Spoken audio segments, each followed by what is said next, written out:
All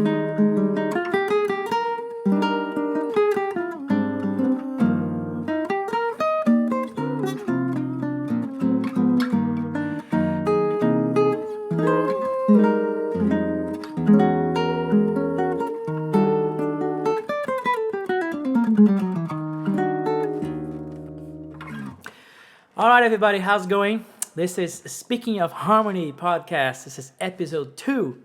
And today we're going to talk about something it's always around when I'm playing. And today I was practicing early, doing some practicing actually.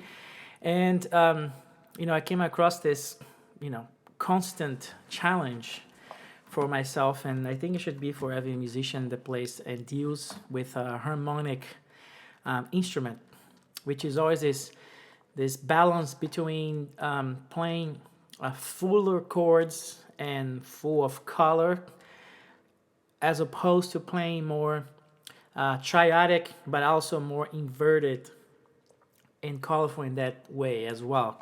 So it's always a challenge for me to kind of match and merge these two languages.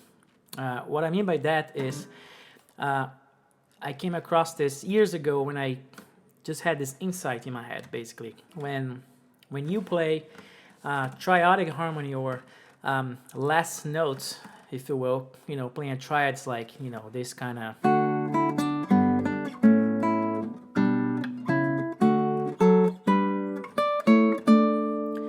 as opposed to playing...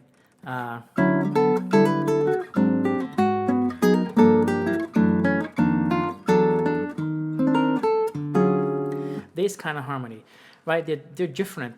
They're great in their own purposes, and they serve different purposes as well. And I was trying to figure out how to better use them and how to combine them. But what I figured out early on, years and years ago, is that when you have a triadic harmony, like the first one I played, right?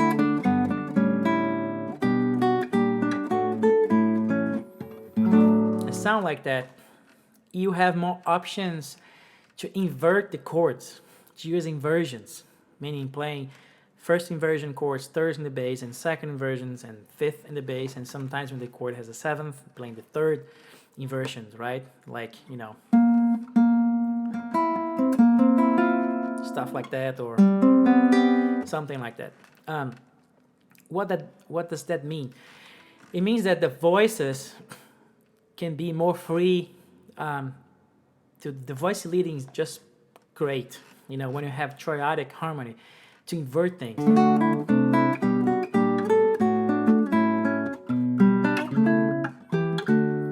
Right? And I noticed that whenever you increase the number of voices, right, when the harmony gets more colorful, coloristic, especially if you go into like a jazz kind of idiom harmony, when the chords get fuller and more dense, it kind of decreases your ability to invert the chords, so you gain something, but you lose something in the process. What I mean by that is, for instance, if I have a D major, right? If I have a chord like that, right, a D major triad, I can invert that, at will, using all the notes of the triad, right? I can put the third in the bass, I can use the fifth in the bass, right? But if I start adding notes up from that triad, adding the seventh and the ninth, and then the sharp 11, right, and the 13. As much as I add more stuff, it's getting harder and harder to invert the chord. And why I say that? Because if you invert a chord like that, the chord starts to lose its identity, meaning it starts to become something else and cease to be recognizable as D major.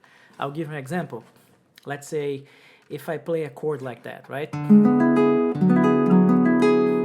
A D major 6-9 sharp 11 chord, right? if I use that chord in first inversion, for instance, right? If I try to put F sharp in the bass, right?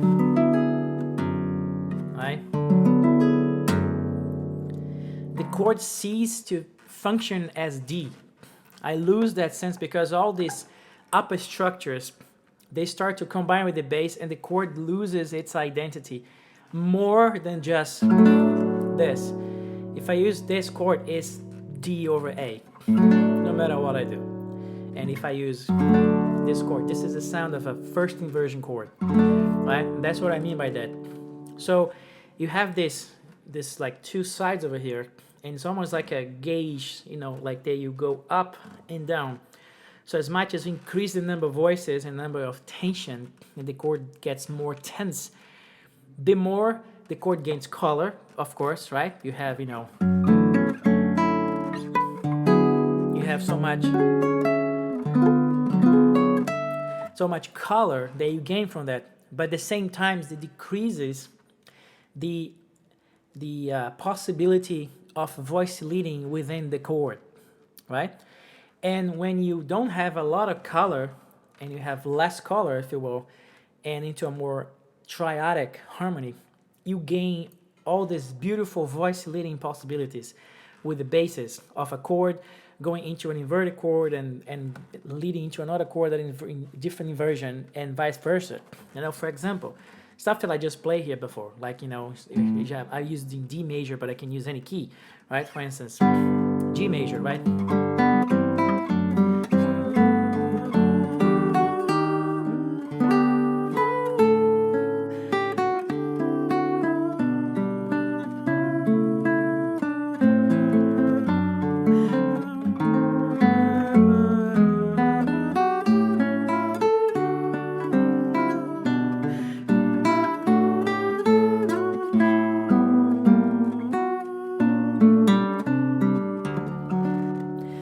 See, that was really expanding the harmony in a way using borrowed chords and stuff like that, but it was very tonal.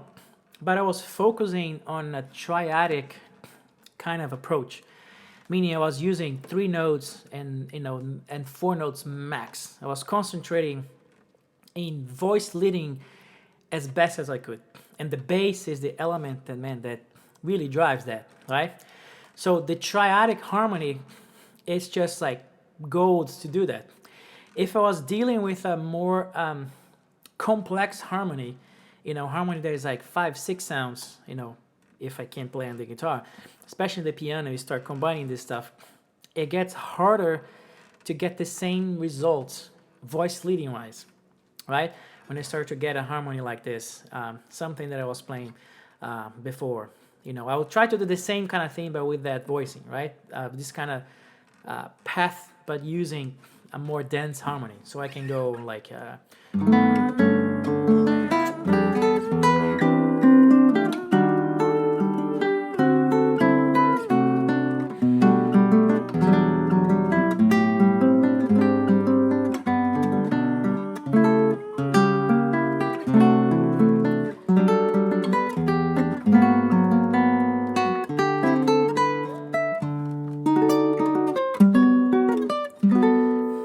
what is interesting is that even though I try hard, I'm already thinking ahead on what I'm about to say. You get more color and it gets harder and harder to do this kind of voice leading, but I did it anyways. And why I did it and what I'm talking about today is that the sweet spot, if one can find that sweet spot in which you can have the best of both worlds. I guess that's the main point of this episode. It's not one or the other. It's combining both and meeting them in the middle. That's the goal for me. That's where my forever search and research goes into harmonically speaking, is to find these sweet spots where I am at the same time dealing with complex harmony and lots of sounds and color, but at the same time I'm trying as best as I can to unify the discourse into something that has meaning and is going somewhere and voice leading. That's why playing triadic harmony, it's so important to me, and it doesn't matter And it doesn't mean that I'm playing, because sometimes we confuse density of the chords and doubling. It's so easy on the guitar to double things, you know, when you deal with triads, right? When you learn your shapes, right? The cage system, all that stuff. We can go through that in another episode if you guys want, because there's some interesting sounds you can get from that as well. But it's so easy to play shapes like this: G major, you know, and A, and D, and C, like that, right? So you're just doubling so much, using so much doublings, and sometimes you don't need that, you know? So when I play triads, I try to minimize all the doubling and play the essential, because that's how I think the beauty in that language is. It's just this simplistic aspect, and the beauty and the possibilities you get by voice leading, by inverting the chords you get. I think that's my calling in that language, is to search for that, right? So, you know, this stuff I was talking about, if I do a D major, I'm not gonna do a D major like a full D major like this, you know, just enough of this doubling stuff, because I can think of the lines, and that's something I talked about last time, and I'm gonna be enforcing this all the time, because it's about lines, man. It's about lines. Harmony is horizontal all the time, for me at least. So if I'm dealing with this, I can see the voices, you know.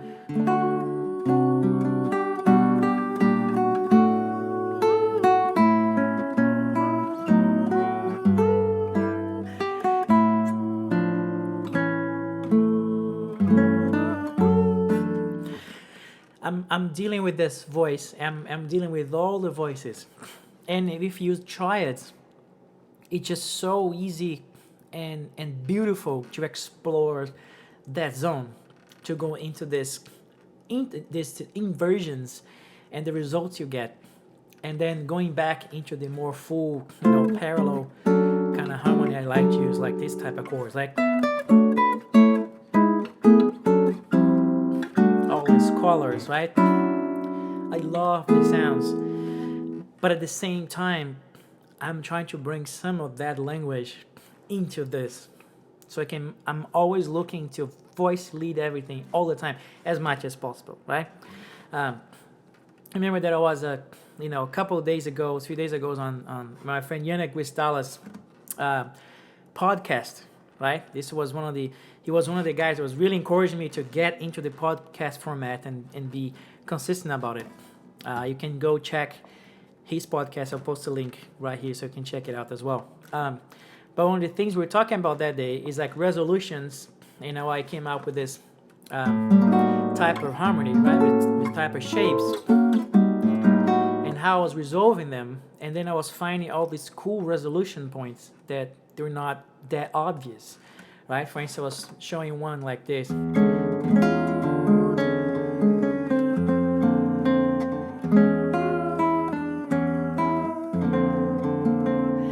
This is combining those things I was talking about. I have a super complex harmony, right? A E dominant, but it's a E7, flat 9, 13, right? And I was resolving that into a B flat major, a B flat added 9th with the 3rd in the bass. But you see,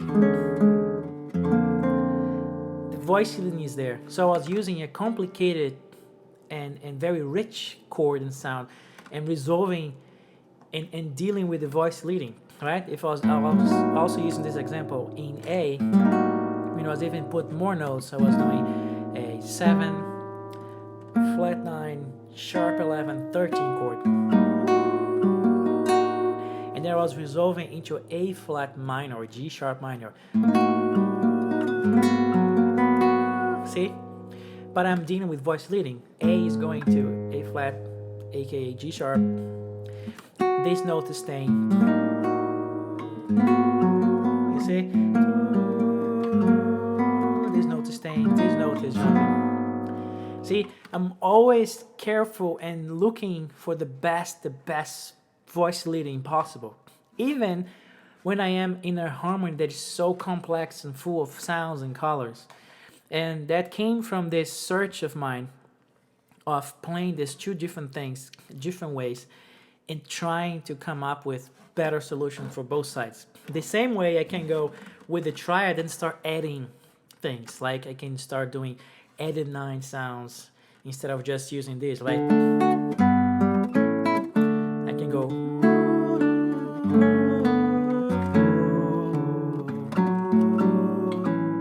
You see, I am in this side of the aisle, right? Triadic harmony, but I'm adding all these colors. So that's picking up from this area into this area, right?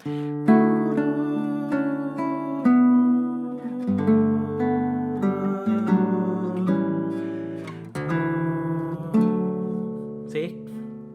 I take a lot of that from the Ravel piano concerto, which I absolutely love it. He's a master of dealing with this dissonance and resolving that. You can check out Ravel piano concerto, second movement. That's one of the most beautiful pieces of music I ever heard. You know,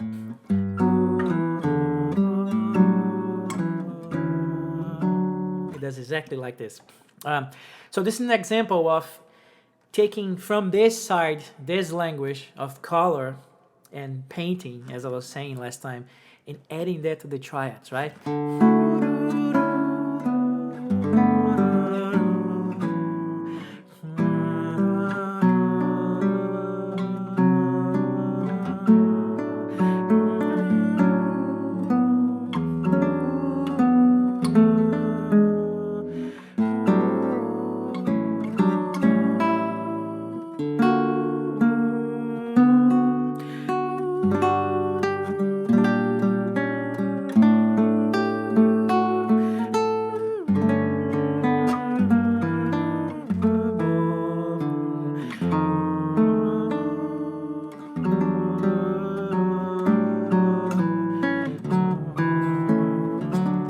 You see, I use that aspect of this type of language of color and lots of notes and apply that into the triad.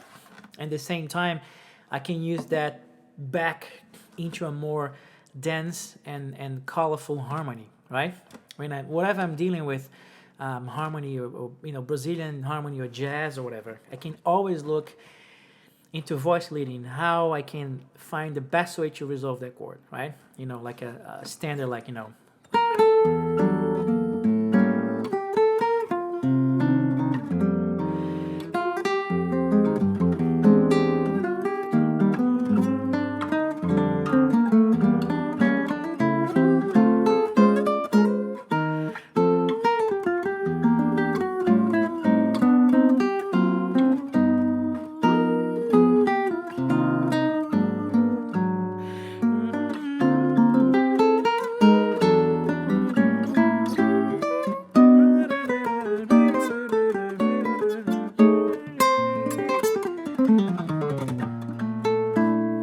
right? Something like that.